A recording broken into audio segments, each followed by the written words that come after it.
మన శరీరంలో కొన్ని వ్యాధులు నెమ్మదిగా ఏ లక్షణాలు లేకుండా ఎదురవుతాయి. అటువంటి వాటిలో ఒకటి మెదడుకు రక్తాన్ని సరఫరా చేసే క్యారోటిడ్ ఆర్టరీస్ లో బ్లాకేజెస్ ఏర్పడటం. ఈ వ్యాధిని క్యారోటిడ్ ఆర్టరీ డిసీజ్ అంటారు. ప్రముఖ ఫిల్మ్ మేకర్ నటుడు రాకేష్ రోషన్ ఇటీవల ఈ సమస్యను ఎదుర్కొన్నారు. 75% బ్లాకేజ్ అయిన తర్వాత ఇది తెలిసిందని ఆయన వెల్లడించారు. ఈ వ్యాధి గురించి ఈ వీడియోలో తెలుసుకుందాం. మనిషికి రక్తనాళాలు మెడ రెండు వైపులా ఉంటాయి. బ్రెయిన్, ముఖం, మెడకు ఆక్సిజన్, రక్తాన్ని సరఫరా చేయడంలో కీలక పాత్ర పోషిస్తాయి. కానీ ఈ ధమనులు బ్లాక్ అయితే బ్రెయిన్ కి ఆక్సిజన్ అందకపోవడం వల్ల ఇస్కెమిక్ స్ట్రోక్ వచ్చే ప్రమాదం ఉంటుంది. బ్లడ్ క్లాట్స్ ఏర్పడి మెదడుకు వెళ్లడం, రక్త ప్రసరణ ఆగిపోవడం వంటి సమస్యలు ఎదురవుతాయి. ఇవన్నీ చాలా సైలెంట్ గా జరుగుతాయి కాబట్టి ముందుగా గుర్తించడం చాలా కష్టం. వైద్య నిపుణుల అభిప్రాయం ప్రకారం 45 ఏళ్లు దాటిన వారు తప్పకుండా రెగ్యులర్ చెకప్లు చేయించుకోవాలి. మెడ నరాలు బలహీనపడినట్లయితే, మెడ నొప్పులు వచ్చినా అవి చిన్న విషయంగా తీసుకోకుండా టెస్టులు చేయించుకోవాలి. సిటీ స్కాన్,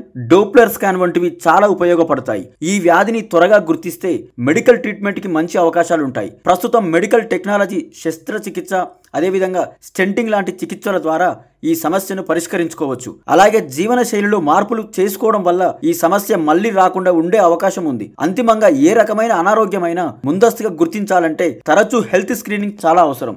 ఆరోగ్యాన్ని నిర్లక్ష్యం చేయకుండా ఒకసారి స్కాన్ చేయించుకోవడం వల్ల ప్రమాదాల నుంచి తప్పించుకోవచ్చు.